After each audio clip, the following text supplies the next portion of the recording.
Great morning, everyone, and welcome to this presentation. Uh, this Mental Health Matters moment. Our presentation is entitled Understanding and Overcoming the Mental Health Stigma. Uh, my name is Dr. Jeremy Blunt.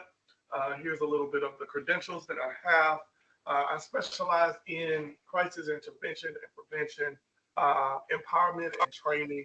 I am a therapist, a life coach, uh, and an entrepreneur. To get us started today, I want to talk about our learning objectives. Understand the concept of stigma. Whenever everybody talks about mental health and stigma, really do you understand what stigma is? And what does it mean in the context of mental health, including public stigma versus self-stigma, and what's also called structural stigma. We'll also recognize the factors that contribute to the existence of mental health stigma, such as misinformation, cultural influences, and media portrayals.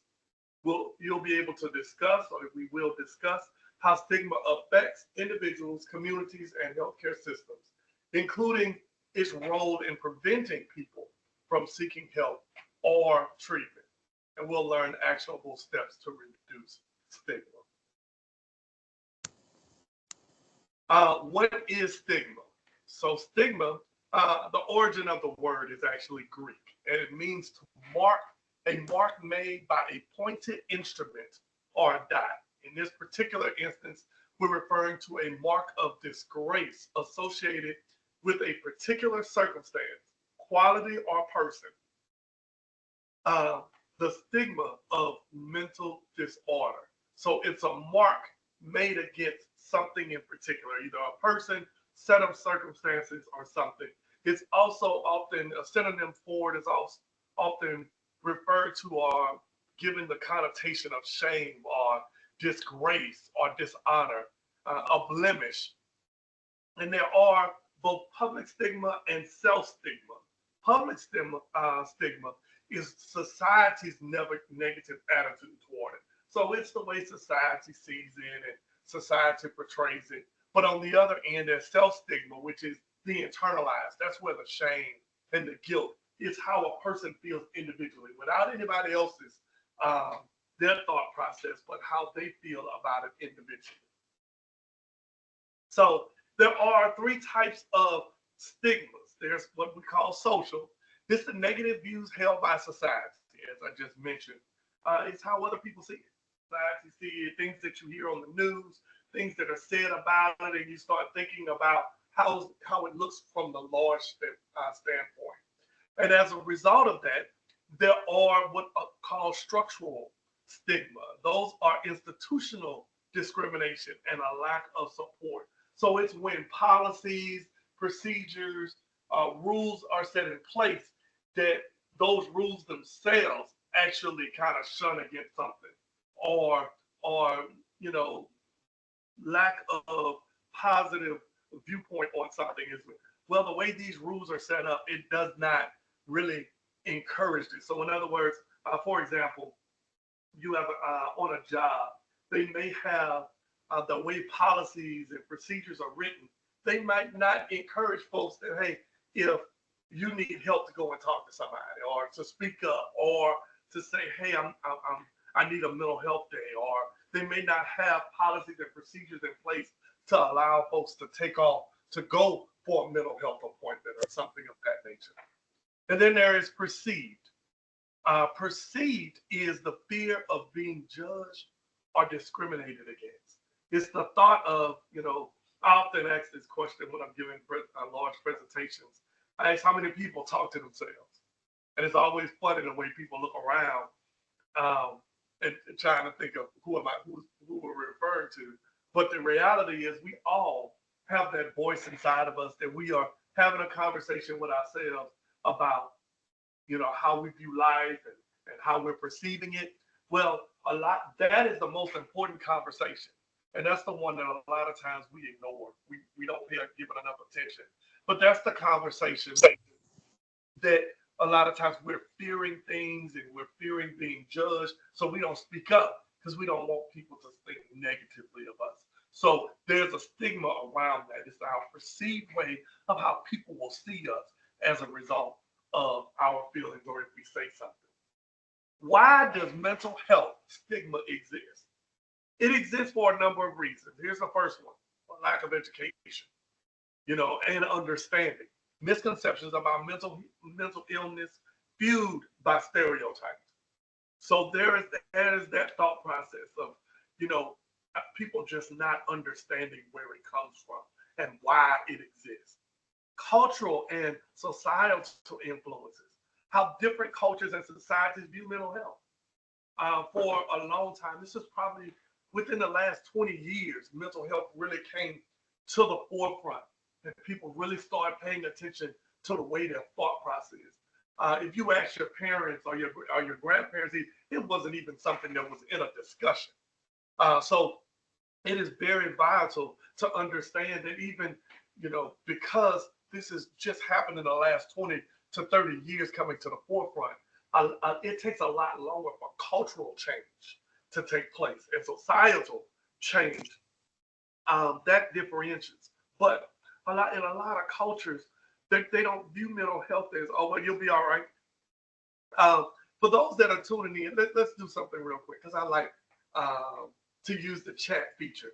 If you don't mind, what are some things that you've often heard growing up about when it refers to mental health? What is something, cliche things? You feel free to put those in the chat section. I'll give you a few moments while I mention the other things, and then we'll talk about those. So, media representation, how mental health is portrayed in films, TV shows, and news. A lot of times, that creates a huge stigma around how people see it and how people, well, if I see it on TV and they're not giving it attention and they're not really, embracing it or they're shunning away, then that's how society feels like, well, that's maybe how we ought to respond to it. And then, of course, there's a fear and misunderstanding. People often fear simply what they don't understand. And that would probably be the largest one that exists from my belief, that people, when they don't understand something, they don't ask questions. They don't go back and look at it. They just, well, I'm just going to shun away, or we're not going to talk about it. We're just going to act like it doesn't exist. So look, I'm looking over in the chat section. I see where people's counseling is for crazy people. Yeah, we've heard that one. Thank you so much, Aaron.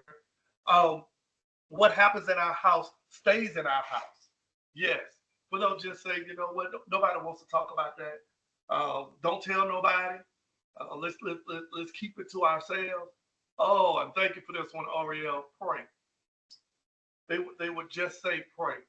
I believe that one is a large part of the reason why I got into it, because growing up in the church myself, I remember there's several times, I do a lot of counseling with pastors and a lot of advisement of pastors, and I remember many of them, they would have folks would come and they would just say, hey, I just want you to pray for my child.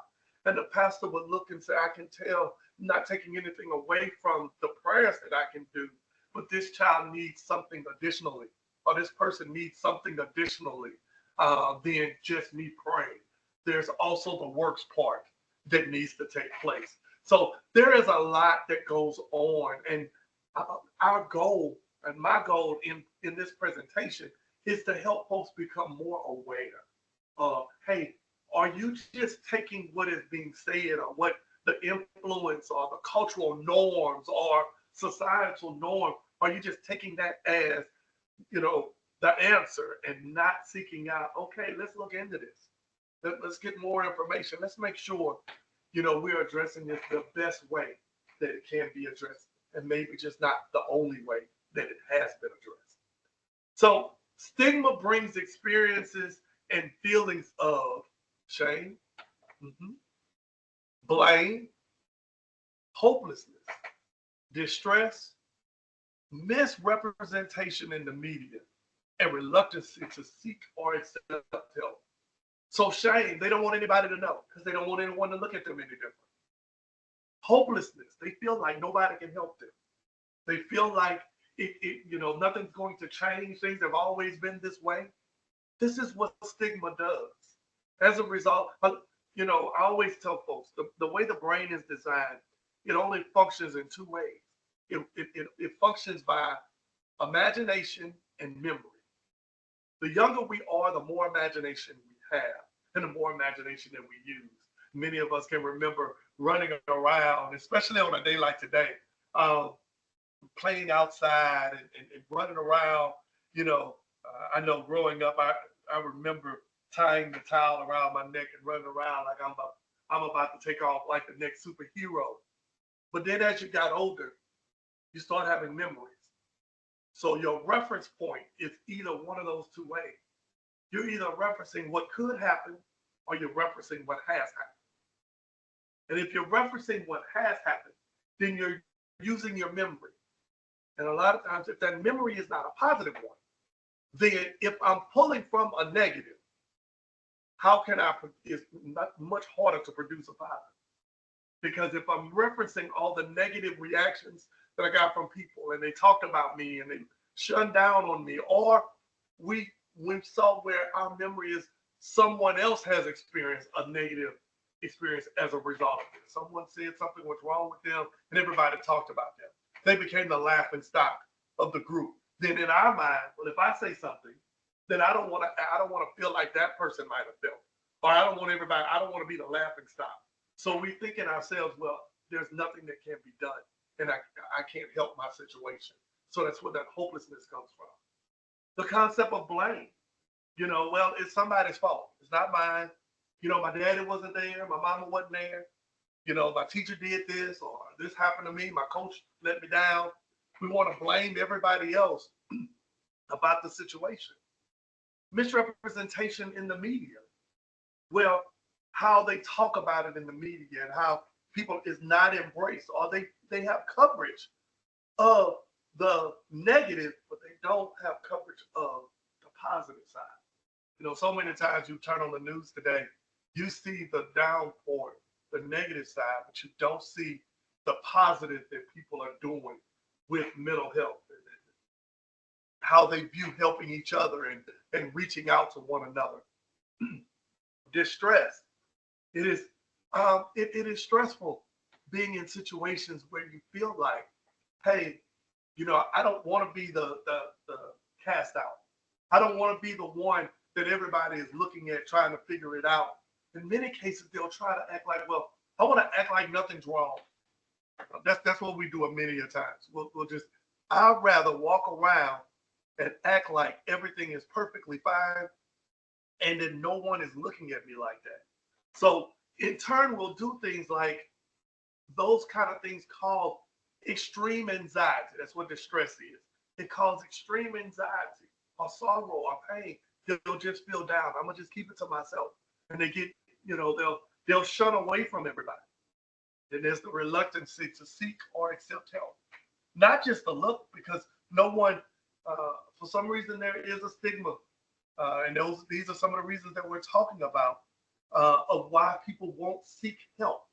Well, maybe it's because I've asked for help before, and the way that the help came was not one that was embracing. Or accept help, even when someone comes to them and says, hey, this would help or that would help. Well, if it's not something that they're used to, they also shun away from that as well.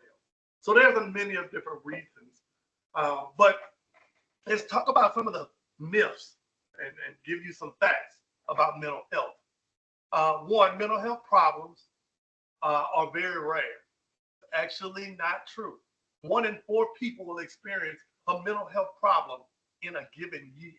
1 in 4. Okay. People with mental illness aren't able to work. The fact is, we probably all work with someone experiencing a mental health problem, and they're functionable every day. Here's a myth. People with mental health illness are usually violent and unpredictable. The fact is, people with mental illness are more likely to be a victim of violence than actually being the victimizer. Because, hey, they're dealing with this, and a lot of times they're not focusing on, people knowing they're just focusing on, can I just get through this day and deal with this and not let anybody know? Here's another myth. People with mental health problems don't experience discrimination. When the fact is, 9 out of 10 people with mental health problems experience stigma or discrimination. That's why they don't want anyone to know, hey, this is what I have going on. But the impact of this stigma on individuals, like I said, they avoid seeking help and treatment due to judgment. And it increases feelings of isolation or worthlessness. They don't want to be around anybody. They don't want to deal with anything. And then in our communities, it perpetuates a societal inequality and reinforces negative stereotypes. It encourages others to, yeah, no, we're not going to deal with them. No, this is not something that we need to talk about. Hindering open conversations and support systems. Where the help may be there, the impact that it has, it doesn't make it comfortable for people to want to talk about it and want to be around. Hey, what does it need? What does it take to get the help? And on the healthcare system, it reduces access to care and poor outcomes for individuals who don't seek treatment. Because if no one is seeking the treatment, then it's not as needed according to healthcare system. So the more people speak up, the more, all right, this is a resource that folks need. I'll talk more about that later in the presentation. And shortage of resources for mental health services, like I said. So how do we break the stigma? Here's how we break the stigma. 1, education and awareness. Providing accurate information about mental health conditions like this. Debunking myths about mental illness does not mean someone is dangerous. Debunking those myths. When we see it, say something. Having open conversation, promoting it, encouraging discussions in school, workplace, and communities. When we see something, hey, something seems off, having a conversation. Not just when we see it by a stranger, but when we see our friend not seeming like themselves, or something seems to be off. Not just, hushing that voice in your head, but actually, hey, is everything okay? Having that conversation. And if you're not, hey, when we hear others talk negatively about mental health, nipping it in the butt, hey, that's not cool. Because, what if it was your family member? What if it was you? You would want someone to receive you and make it comfortable for you to have a conversation. Lead by example, encouraging people to speak openly about their own mental health experiences. A lot of times, it's starting with self. It's starting with yourself and what you talk about. Hey, have I struggled with this? Have I had this as a challenge? And going from there, because the more you talk about it with other people, the more comfortable they will feel. All right, if you were able to talk about you, then I can talk to you about what I'm going through. Challenge negative language. Avoid harmful labels and phrases such as, they're crazy or there's a psycho. No, they may be experiencing something that you might not understand, but that does not mean give them a label of something is wrong with them. A lot of times people are simply misunderstood. They're simply misunderstood. Support mental health advocacy. You see campaigns or organizations that are advocating for mental health awareness and policy change. If you can support in any way, please do your part in assisting. Creating inclusive environments. Encourage workplace, schools, and communities to create spaces where mental health is prioritized and accepted. Take a look at your school, your work. Hey, is this something that is talked about? Is this something that is shunned upon? We've all at least one time or another known someone who just being around them, we can tell they're facing some form of a challenge. They're facing something that has made them, kind of look and say, all right, something more is going on there.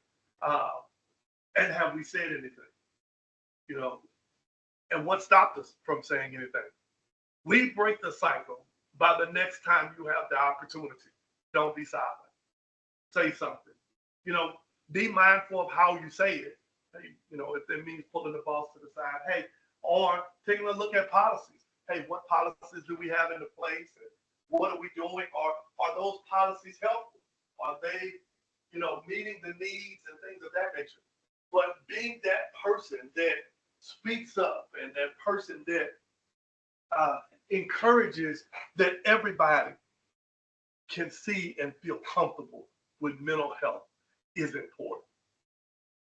Tools and resources. I wanted to provide this. The Substance Abuse and Mental Health Services Administration, SAMHSA is what most people refer to it as. I wanted to provide that helpline. If there's something to take a picture of, this would be it. You know, findtreatment.gov, the 988, the Crisis and Suicide Lifeline, Disaster Distress Helpline, and right there in Gonzales, the Gonzales Mental Health Clinic. I wanted to provide that information as well because if you know someone, hey, you might not, if it's you or if you know someone who's experiencing a mental health challenge, and hey, you just need more information, they need more information, this is a good resource to be able to say, hey, I might not be able to help you directly, but if I can point you in a direction of someone who can, that is the part that we can do. So in conclusion today, what is a stigma? We talked about a stigma being something that produces shame, blame, distress, and hopelessness. And it affects how we make decisions. That is what a stigma is. And stigma affects individuals, communities, and healthcare systems. We talked about how it affects each one of them and the role it plays in preventing people from seeking help and getting the treatment they need that can actually alter their life for the positive, meaning for the positive. And the factors contribute to the existence of it is a lot of times misinformation, getting the wrong information, not knowing, you know, right from wrong or the best information, cultural influences, what has just been, you know, the cultural norm or societal norms, and then also what we see in the media and how it is portrayed. Uh, the bottom line is help is available, and reaching out and saying something is key. So I want to take a few moments. I know we had quite a few people that joined on shortly after we got started. And I want to open up the floor for a moment. If you have questions, you can put them in the comment section, in the chat section. I'll be glad to answer any questions that you may have or feedback. You know, if there's something that, hey, you say you got out of this, something that jumped out, I always like to ask that whenever I give a presentation. Something that may have jumped out to you that you may have known or not known or just good reiteration. This will be an awesome opportunity to do that as well. Please add that to the comment section. While you're doing that, I'd like to, here's my contact information. It is the Stitches Group. If there's ever anything that I can do for you, by all means, please reach out. Me or my staff will be glad to assist in any way that we can. And this is my contact information. The Stitches Group, that is my hashtag at the bottom. Feel free. I'm always posting different mental health things and encouragement moments. And that is what we call the Stitches Group, all the different brands that we have. With that being said, I don't see any questions in the question section. Ms. Cushenberry, I will turn it back over to you. Okay. So this concludes our presentation, our mental health presentation for today. Gonna ask the question again. Does anybody have any questions they'd like to have addressed by Dr. Blunt? Okay, if there are none, then thank you again for attending today's presentation. This presentation was recorded, so it'll be made available on our RPCC website, as soon as the mental health page is finalized and created. Thank you all for attending today, and I hope everyone stays warm and is safe in the weather. Dr. Blunt, do you have anything else you'd like to share or add? Hey, let's do something fun. Let's post a picture or something in the chat section, maybe of